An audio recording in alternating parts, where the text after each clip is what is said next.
اللهم صل على سيدنا محمد.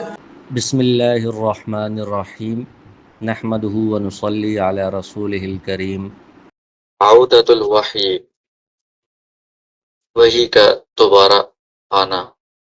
اس سے پہلے یہ بات بیان ہوئی تھی کہ جو غار حرا میں پہلی وحی نازل ہوئی تھی،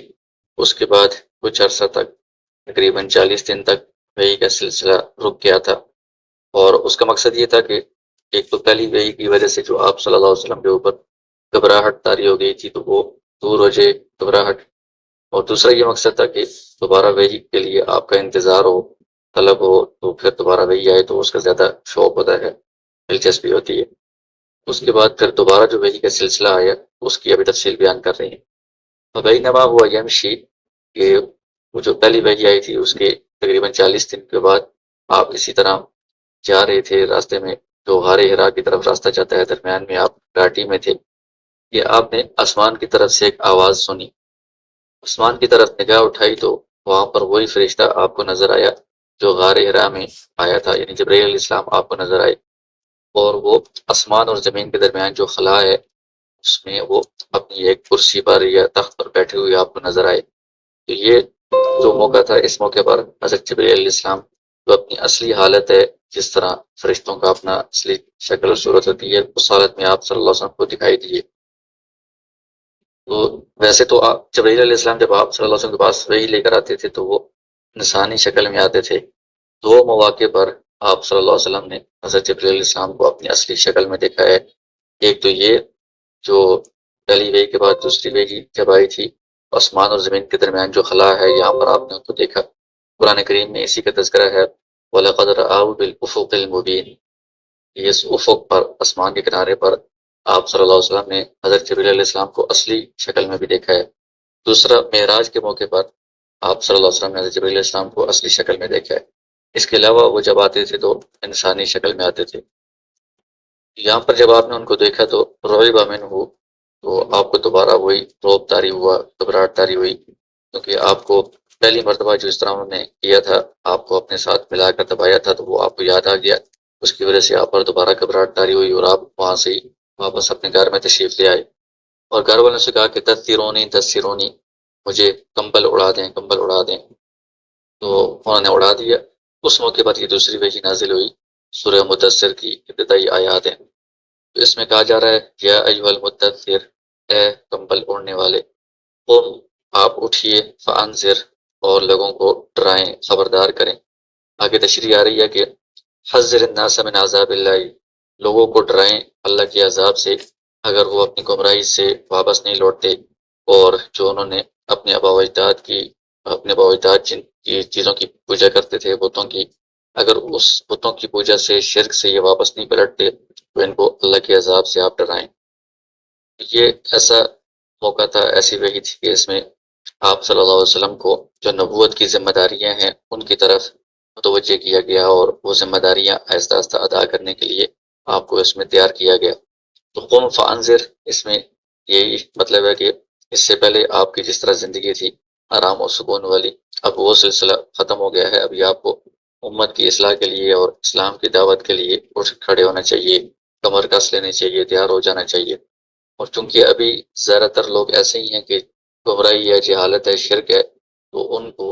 ڈرانے کی ضرورت ہے، خبردار کرنے کی ضرورت ہے۔ بعد میں جب ایمان والے ہوتے ہیں تو ان کو پھر خوشخبری بھی سنانی ہوتی ہے، تو اس میں پھر بشارت بھی ہوتی ہے۔ لیکن ابھی سارے ایسے لوگ ہیں کہ جو گمراہ ہیں، تو فانذر، ان کو انذار ہی ہوگا، خبردار کرنا ہوگا، ڈرانا ہوگا۔ ساتھ ساتھ پھر جو اسلام کی دعوت کے لیے کچھ ضروری چیزیں ہوتی ہیں، داعی کے لیے یا نبی کے لیے، ان کا بھی تذکرہ کیا جا رہا ہے۔ اور ربک فکبر، کہ آپ اپنے رب کی بڑائی بیان کیجئے، خصہ بالتعظیم، یہ رب کا پہلے آ گیا ہے، وہ آپ کو پتہ ہے کہ مفعول بھی جب مقدم ہوتا ہے تو تقدیم ما حق و تاخیر یفید الحسر، اس سے حسر کا فائدہ حاصل ہوتا ہے کہ صرف اور صرف اپنے رب کی ہی آپ بڑائی بیان کریں، ان کے ساتھ اس بات میں کسی اور کو شریک نہ کریں کہ کسی اور کو بھی آپ بڑا سمجھیں۔ ایک تو خود جو داعی ہوتا ہے، دعوت دینے والا ہوتا ہے، اس کے اندر یہ صفت ہونی چاہیے کہ اس کے دل میں اللہ کی عظمت، اللہ کی بڑائی، اور اللہ کے علاوہ کسی اور چیز کو وہ بڑا نہ سمجھے، دنیا کو یا دنیا کی کسی شخصیت کو کہ دنیا کے مال و دولت کو یا کسی عہدے کو، ان چیزوں کو بندہ بڑا نہ سمجھے، ان کو اہمیت نہ دے، صرف اللہ کی ذات کی، اللہ کے دین کی اہمیت اس کے دل میں ہو، اس کی جو دعوت ہوگی وہ آگے مؤثر ہوگی۔ وَثِيَابَكَ فَطَهِّرْ، اور پھر یہ کہا جا رہا ہے کہ آپ اپنے کپڑوں کو پاک رکھیے، لِتَكُونَ مُسْتَعِدًّا لِلْوُقُوفِ بَيْنَ يَدَيِ اللَّهِ، تاکہ پھر آپ ہر وقت اللہ کے سامنے کھڑے ہونے کے لیے نماز اور دیگر جو عبادات ہیں اس کے لیے آپ تیار رہیں، کیونکہ مومن کے لیے یہ مناسب نہیں ہوتا کہ وہ گندگی کی حالت میں ہو، نجاست ناپاکی کی حالت میں ہو، تو پاک صاف رہنا یہ مومن کی صفات میں سے ہے، تاکہ ویسے بھی اس کی باطن بھی پاک ہو، ظاہر بھی پاک ہو، اور جب اللہ کے سامنے کھڑا ہو، عبادت کرے، نماز پڑھے، تو اس وقت بھی پاک صاف ہو کر اداب کے ساتھ اللہ کے سامنے کھڑا ہو سکے۔ اور رجز فہجر، اور آپ احجر اسباب الرجزی والعذاب، یہ تشریح کر رہے ہیں کہ عذاب کو آپ چھوڑ دیجئے۔ اس طرح عذاب کے اسباب جو ہیں، جہالت والی جو چیزیں ہیں، تو ان کو آپ چھوڑ دیں۔ بِأَن تُطِيعُوا اللَّهَ، کہ آپ اللہ کی اطاعت کریں، فرما برداری کریں، اور اللہ کے جو بھی احکام ہیں ان کا نفاذ کریں، اس طرح عذاب والے اسباب سے آپ بچ جائیں گے۔ تو اس میں مخاطب تو آپ صلی اللہ علیہ وسلم کیا جا رہا ہے، لیکن آپ صلی اللہ علیہ وسلم تو پہلے سے گناہوں سے پاک صاف ہیں، معصوم ہیں، اور جو طہارت اور پاکی ہے وہ بھی پہلے سے آپ کی صفات کے اندر شامل ہے۔ مقصود امت کو یہ ان باتوں کی تعلیم دینا ہے کہ امت والوں کو یہ جو لوگ بتوں کی پوجا کے اندر، گمراہیوں کے اندر اور یہ شرک وغیرہ کے اندر مبتلا ہیں، ان کو چاہیے کہ یہ اس شرک کو اور گمراہیوں کو چھوڑ دیں، اور عذاب کے اسباب کو چھوڑ دیں، اور اللہ کی اطاعت اور فرما برداری میں آ جائیں۔ وَلَا تَمْنُنْ تَسْتَكْثِرْ، اور آپ ایسا کوئی احسان نہ کریں جس میں زیادہ واپس جواب میں زیادہ مال حاصل کرنا آپ کی مقصد ہو، ایسا نہ کریں۔ یعنی کسی کو اس نیت سے ہبہ کرنا کہ بندے کے دل میں یہ لالچ ہو کہ وہ جو بندہ ہے وہ اس سے زیادہ مجھے واپس عوض میں دے گا، یہ بات ٹھیک نہیں ہے۔ یہ معزز لوگوں کی اور عمدہ اخلاق والے لوگوں کی شان نہیں ہے۔ بندہ جب دیتا ہے تو وہ بغیر کسی لالچ کے، بغیر کسی طمع کے دے رہا ہوتا ہے، اللہ کی رضا کے لیے، اللہ کی خوشنودی کے لیے۔ اس طرح کسی کو چیز دینی چاہیے یا احسان کرنا چاہیے۔ وَلِرَبِّكَ فَاصْبِرْ، اور اپنے رب کی رضا کے لیے آپ کو صبر اور برداشت سے بھی کام لینا پڑے گا، کیونکہ جب آپ اپنے قوم کو اللہ کی طرف دعوت دیں گے تو ان کی طرف سے آپ کو عزائیں، تکلیفیں بھی پہنچیں گی، اس پر آپ کو صبر کرنا پڑے گا۔ تو بعد میں بھی جتنے اسلام کی طرف دعوت دینے والے ہیں یا نیک اعمال کی طرف دعوت دینے والے ہیں، ان کے لیے بھی ان آیات کے اندر اور اس ابتدائی جو آپ کا کو تعلیم دی گئی ہے دعوت کی، اس کے اندر یہ ساری ہدایات ہیں۔ ابتدائی کو ایک تو اپنے آپ کو پورا تیار رکھنا چاہیے، اور اپنے باطن کو بھی صاف رکھنا چاہیے، اپنے اخلاق بھی اس کے اچھے ہوں، اور ظاہری اس کا جسم بھی صاف ہو، کیونکہ اگر کسی کے باطن کے اخلاق ٹھیک نہیں ہے تو اس پر بھی لوگ نکتہ چینی کریں گے، اعتراض کریں گے، اس کی دعوت نہیں مانیں گے۔ اور کسی کے اگر ظاہری کپڑے، لباس، جسم وغیرہ اگر گندا ہو تو اس کی بات پر بھی لوگ توجہ نہیں دیتے، اس بات کا بھی اثر نہیں ہوتا۔ اسی طرح خود گناہوں سے پاک ہونا، عذاب والی جو چیزیں ہیں، اسباب ہیں، ان سے دور ہونا، یہ بھی ضروری ہے۔ اگر بندہ خود گناہوں میں ملوث ہو، اب باقی جو لوگ ہیں وہ اس طرح تو نہیں ہو سکتے جس طرح انبیاء کرام معصوم ہیں، تھوڑے بہت تو گناہ ہوتے ہیں، لیکن کوشش اپنی حد تک یہی ہوگی جو دوسروں کو دعوت دینے والا ہے اس کی اپنی زندگی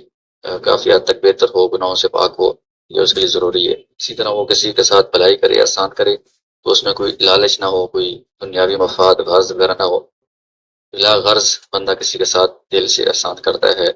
تو وہ پھر مفید ہوتا ہے، اس کے اثرات پڑتے ہیں، لوگ اس کی پھر بات کو سنتے ہیں، اس کے ساتھ ہمدردی کرتے ہیں، خیر خواہی۔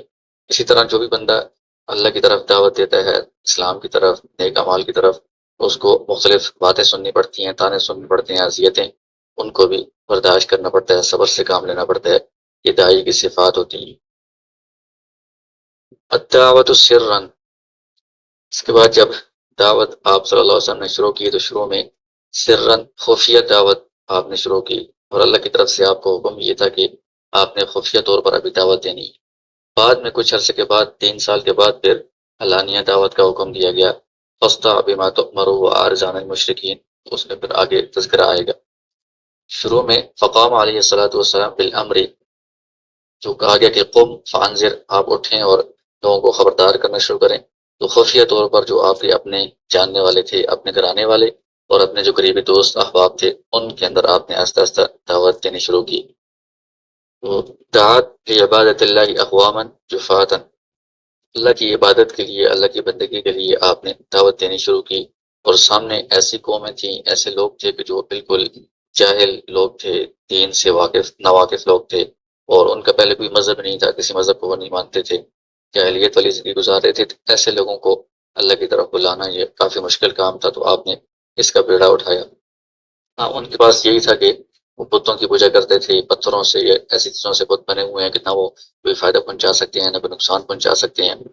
اور اس بتوں کی پوجا کرنے کے معاملے میں جس کو وہ اپنا دین سمجھتے تھے، ان کے پاس کوئی دلیل نہیں تھی، کوئی حجت نہیں تھی۔ ہاں، وہ یہ کہتے تھے کہ ہمارے آباء و اجداد جن چیزوں کی پوجا کرتے رہے ہیں ہم بھی اسی کی اتباع کریں گے، بس یہ ان کے پاس بات تھی۔ اسی طرح ان کے اخلاق کے اندر کوئی عمدہ اخلاق نہیں تھے۔ ہاں، یہ کہ جن چیزوں کے اندر بندے کی عزت بڑھتی ہے یا تکبر ہوتا ہے، تو اس طرح تکبر والی اور یہ چیزیں جس میں بندے کو دوسروں سے بڑا سمجھا جائے، سرداری ہو، شہرت ہو، اس طرح کی چیزیں کہ وہ تلاش کرتے تھے، طلب کرتے تھے، اور انہی چیزوں کی وجہ سے جب ان کی سرداری پر یا تکبر بڑے پن پر کوئی زد آتی تھی تو وہ لڑائی جھگڑے میں اور خون بہانے پر اور قتل و غارت گری پر آمادہ ہو جاتے تھے۔ ان کی آپس میں پھر لڑائیاں چلتی رہتی تھی، تو یہ ان کے اخلاق کا عالم تھا۔ تو رسول اللہ صلی اللہ علیہ وسلم ان کے پاس ایسی تعلیمات لے کر آئے جن کو وہ نہیں پہچانتے تھے۔ جو عقل سلیم والے تھے، سمجھدار لوگ تھے، وہ تو جلدی آپ صلی اللہ علیہ وسلم کی تصدیق کرنے پر آ گئے اور انہوں نے ان بتوں کو چھوڑ دیا، اور جن لوگوں کو سرداری نے اندھا کر دیا تھا، سرداری کی وجہ سے اور تکبر کی وجہ سے یا دنیاوی جو بھی ان کے معاملات تھے اس کی وجہ سے وہ اندھے بہرے ہو چکے تھے، تو انہوں نے اسلام کی تعلیمات سے منہ موڑا، تکبر کیا، اور وجہ یہ تھی کہ وہ یہ کہتے تھے کہ ہم مسلمان ہو جائیں گے تو ہمیں عاجز ہو کر رہنا پڑے گا، ہماری جو عظمت سرداری ہے وہ سلب ہو جائے گی، ختم ہو جائے گی، اس لیے وہ اسلام کو قبول کرنے پر آمادہ نہیں ہوئے۔ پھر جو عقل سلیم والے تھے جنہوں نے تصدیق کر لی تھی تو ان کا کچھ تذکرہ کر رہے ہیں۔ سب سے پہلے اسلام کا نور جس شخصیت کے اوپر طلوع ہوا، طاری ہوا، یعنی اسلام کی روشنی جن کے اوپر پڑی ہے، وہ آپ صلی اللہ علیہ وسلم کی زوجہ مطہرہ حضرت خدیجہ رضی اللہ عنہا ہیں۔ پھر ان کے بعد حضرت علی بن ابی طالب رضی اللہ عنہ جو آپ کے چچا بھائی تھے، وہ دوسرے نمبر پر مسلمان ہوئے۔ تو حضرت علی رضی اللہ عنہ جو تھے وہ آپ صلی اللہ علیہ وسلم کے پاس ہی رہتے تھے، اور ان کا کھانا پینا سب کچھ آپ کے پاس ہی ہوا کرتا تھا، اور آپ ہی ان کی پرورش کر رہے تھے، وہ چھوٹے بچے تھے۔ تو اس کے پس منظر یہ ہے کہ اس زمانے میں قریش کو قحط آ گیا تھا، ان کے پاس کھانے پینے کی چیزیں کم ہو گئی تھیں، ابو طالب جو تھے ان کی اولاد کافی زیادہ تھی اور ان کے پاس مال کم تھا۔ آپ صلی اللہ علیہ وسلم نے اپنے چچا حضرت عباس سے فرمایا کہ جو آپ کے بھائی ہیں ابو طالب، ان کی اہل و عیال بہت زیادہ ہیں، اور لوگوں کے حالات جو ہیں وہ آپ کو پتہ ہے کہ بہت سخت ہیں، قحط ہے اور کھانے پینے کی کمی ہے، خوراک کی، لہٰذا ہم دونوں چلتے ہیں تو ان کے جو اہل و عیال ہیں ان کے اندر ہم کچھ ان کے لیے آسانی پیدا کرتے ہیں کہ کچھ کی آپ حالت کریں کچھ میں۔ تو دونوں حضرات کے اور ابو طالب سے بات کی تو حضرت عباس رضی اللہ عنہ نے ان کے ایک بیٹے جعفر بن ابی طالب کو اپنے پاس لے لیا، ان کی پرورش کی، ان کی کھانے پینے کا خاص کا انتظام کیا، اور نبی صلی اللہ علیہ وسلم نے حضرت علی رضی اللہ عنہ کو لے لیا تھا، اور پھر ان کی آپ نے بچپن سے پرورش کی اور یہ آپ کے پاس ہی رہا کرتے تھے۔ یہ بچپن سے ہی جس طرح بندے کی اولاد ہوتی ہے اس طرح یہ آپ صلی اللہ علیہ وسلم کی کفالت میں رہے، اور اسی دوران جب نبوت آپ کو ملی اس وقت یہ بلوغت کے قریب تھے، 10 سال جیسے کچھ زیادہ آپ کی عمر تھی۔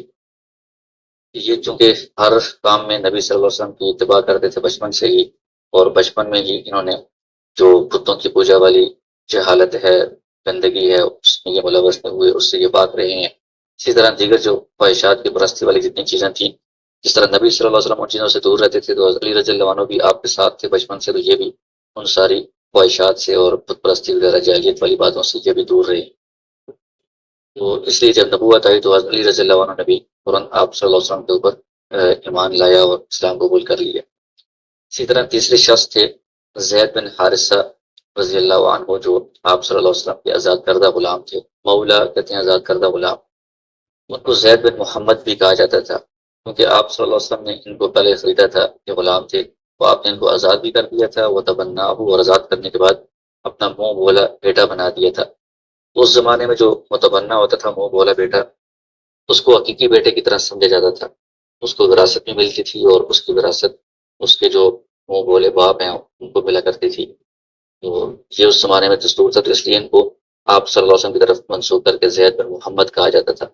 بعد میں پھر قرآن کے اندر آ گیا کہ متبنع کو آپ حقیقی بیٹا نہیں بنا سکتے، اور اس کو اپنی جو اصلی باپ ہے اس کی طرف آپ منسوخ کریں گے، ادعوہم لیابائہم، تو اس میں پھر زید بن محمد یہ کہنے سے منع کر دیا گیا۔ بہرحال یہ آپ کے گھر میں ہی ہوتے تھے اور آپ کی بچپن سے آپ کے ساتھ رہے ہیں، تو آپ کے ساتھ ان کا گہرا تعلق تھا، یہ بھی اسلام قبول کر لیا انہوں نے۔ اسی طرح وہ اجابت ایزن ام ایمن، جو آپ صلی اللہ علیہ وسلم کی پرورش کرنے والی ام ایمن ہیں، جن کا شروع میں تذکرہ آیا ہے کہ وہ آپ کے والد حضرت عبداللہ کی باندی تھی، اور جب آپ کی والدہ کا انتقال ہوا تھا راستے میں، تو وہاں سے ام ایمن ہی آپ کو لے کر آئی تھی مکہ میں اور منی پرورش کی تھی۔ ان کا آپ صلی اللہ علیہ وسلم نے یہی جو زید بن حارثہ ہیں آپ کے آزاد کردہ غلام، ان کے ساتھ نکاح کروا دیا تھا۔ وہ جو ام ایمن تھی وہ بھی ایمان لے آئی تھی۔ یہ آپ کے سارے گھر کے اپنے افراد تھے۔ ایک تو سب سے پہلے آپ جو بیوی ہیں حضرت خدیجہ رضی اللہ عنہا، پہلی وہی کے بعد ہی پیچھے آپ نے قصہ پڑھا ہے کہ انہوں نے آپ صلی اللہ علیہ وسلم کو تسلی دی اور آپ کی تصدیق کی کہ بالکل اللہ تعالیٰ آپ کے اوپر یہ ایک ذمہ داری ڈالنے والے ہیں، وہ ایمان لے آئیں۔ اور سب سے پہلے آپ نے ان کو آج کا وضو کا طریقہ سکھایا، سب سے پہلے اپنے گھر سے آپ نے اس کی ابتدا کی، اور پھر حضرت علی رضی اللہ عنہ جو آپ کے گھر میں تھے، زید بن حارثہ بھی گھر میں تھے، ام ایمن آپ بھی گھر میں تھی، یہ سارے گھر والوں کے اوپر آپ نے محنت کی اور ان کی پہلے تربیت کی، اصلاح کی کوشش کی، وہ سارے مسلمان ہو گئے۔ پھر بعد میں جو گھر کے علاوہ باہر کے جو لوگ ہیں ان کے اوپر آپ نے محنت شروع کی۔ اول من اجابہ من غیر اہل بیتہ، آپ کے گھر والوں کے علاوہ جو باہر کے لوگ تھے ان میں سب سے پہلے جس نے آپ کی دعوت قبول کی اور ایمان لائے وہ ابو بکر صدیق رضی اللہ عنہ ہیں۔ کا نسب بیان کیا کہ اوپر جا کر وہ بھی آپ صلی اللہ علیہ وسلم کے نسب کے اندر شامل ہو جاتا ہے، قریش کی ایک شاخ بنو تیم کے اندر ان کا تعلق ہے۔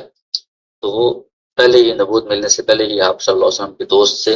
اور ان کو پتہ تھا کہ آپ صلی اللہ علیہ وسلم کس طرح عمدہ اخلاق کے ساتھ متصف ہیں، اور کبھی آپ نے جھوٹ نہیں بولا۔ جب سے ان کے ساتھ دوستی ہوئی ہے، وہ فوراً ہی جب آپ صلی اللہ علیہ وسلم نے ان کو رسالت کی خبر دی تو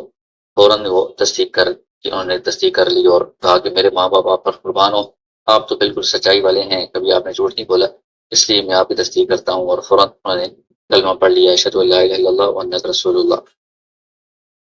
اور ابوبکر صدیق رضی اللہ عنہ کے اسلام لانے کی وجہ سے آپ صلی اللہ علیہ وسلم کو اور اسلام کو بہت تقویت حاصل ہوئی، اس لیے کہ کسی بھی جو دعوت ہوتی ہے یا تحریک ہوتی ہے تو اس میں اگر معزز شخصیات، بڑی شخصیات آتی ہیں تو اس کی وجہ سے سارے علاقے والوں پر بڑا اثر پڑتا ہے۔ ابوبکر صدیق رضی اللہ عنہ جو تھے یہ قریش کے اندر بہت ان کی عظیم شخصیت سمجھی جاتی تھی، بڑا ان کا مقام اور مرتبہ تھا۔ یہ مال کی وسعت کے اعتبار سے بھی اور اخلاق بھی ان کے بہت عمدہ تھے، تو سب لوگ ان کے پاس آتے تھے اپنی ضروریات لے کر، یا ان کے اخلاق سے سب لوگ متاثر تھے،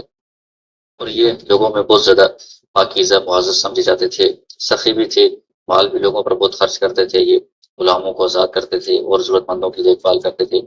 اور اپنی قوم کے اندر بہت محبوب سمجھے جاتے تھے، سب لوگ ان کے پاس آ کر بیٹھتے تھے، مالدار لوگ بھی، غریب لوگ بھی، غلام وغیرہ بھی۔ اور یہ ساری باتیں ایسی ہیں کہ نبی صلی اللہ علیہ وسلم کی لیے وہ بعد میں ایک وزیر کے طور پر پھر وہ ساری زندگی قائم رہے، اور نبی صلی اللہ علیہ وسلم سارے امور میں ان سے مشورہ کیا کرتے تھے، اور ان کے حق میں آپ نے یہ بھی ارشاد فرمایا کہ میں نے کسی بھی بندے کو اسلام کی دعوت دی ہے تو اس نے تھوڑا بہت تردد ہوا ہے، اس نے تعامل کیا ہے، سوائے ابوبکر رضی اللہ عنہ کے، کہ انہوں نے بغیر کسی تردد کے تعامل کے فوراً ہی تصدیق کر لی، فوراً ایمان لے آئے۔ اور یہ جو سلسلہ چل رہا تھا یہ خفیہ دعوت کا چل رہا تھا، کہ اسلام کی خفیہ دعوت چل رہی تھی اپنے اپنے جاننے والوں کے اندر، اور اس کی وجہ یہ تھی کہ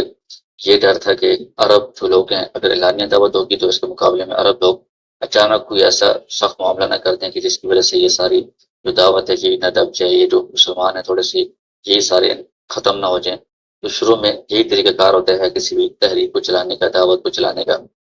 آہستہ آہستہ اس کو لے کر آگے بڑھایا جاتا ہے۔ اگرچہ اللہ تعالیٰ کی ذات اس پر قادر ہے کہ وہ پہلے دن ہی اعلانیہ اعلان کریں اور سب کے اندر وہ جو ہے نا وہ اعلانیہ اسلام کو پھیلا دیں، اور کوئی ان کو نقصان نہ پہنچا سکے، ان کی حفاظت کرنا اللہ کی ذمہ داری ہے، یہ بات ہے۔ لیکن اللہ تعالیٰ کی ایک سنت ہے کہ جو اس جگہ کے حالات ہوتے ہیں، زمانے کے جو حالات ہوتے ہیں، ان کے تقاضوں کو لے کر ان کو سامنے رکھ کر ایک ترتیب سے محنت کی جاتی ہے اسباب کے دائرے میں۔ تو اس وقت جو آس پاس حالات ہیں ان کے جو تقاضے ہیں تو اس کے حساب سے ترتیب یہ تھی کہ ابھی اتنا اعلانیہ کھل کر سامنے نہ آئے جائے کہ وہ لوگ کھل کر مخالفت کریں اور ابھی سے وہ لڑائی والا اور جنگ والا ماحول پیدا ہو جائے۔ اس سے بہتر یہ ہے کہ ابھی خفیہ طور پر اسلام کی دعوت دی جائے، تو جو اپنے قریبی لوگ ہیں وہ مسلمان ہو جائیں، تھوڑا سا اسلام کے اندر تقویت آ جائے، کچھ افراد جمع ہو جائیں، پھر آہستہ آہستہ اس کو کھل کر سامنے لایا جائے گا۔ تو یہ ایک تدریجی معاملہ ہوتا ہے، ایک حکمت اور نصرت والا معاملہ ہوتا ہے۔ تو یہی دعوت دینے کا صحیح انداز ہے، طریقہ ہے۔ تو اگر قریش کو سامنے اعلانیہ اسلام کی دعوت دی جائے گی اور وہ ایک دم سخت کوئی رد عمل لے کر آ جاتے ہیں، اس صورت میں پھر جو لوگ ہیں ان کا اسلام کے اندر آنا بہت مشکل ہو جائے گا۔ اس لیے آپ صلی اللہ علیہ وسلم شروع میں صرف ان لوگوں کو دعوت دے رہے تھے، مائیاں سے وہ بھی جن پر آپ کو اعتماد تھا، جو آپ کے قریبی تعلق والے تھے۔ جب ابوبکر صدیق رضی اللہ عنہ کو دعوت ملی اور وہ مسلمان ہو گئے، ابوبکر صدیق رضی اللہ عنہ چونکہ معتمد شخص تھے، معزز شخص تھے پورے علاقے کے، تو ان کے بھی آگے دوست تھے، اعتماد لوگ تھے۔ انہوں نے پھر اپنے دوستوں کے اندر قریش کی کچھ معزز شخصیات ہیں، ان کے اندر اسلام کی آگے دعوت چلائی، تو ان کے کہنے پر اور لوگ بھی اسلام لے آئے۔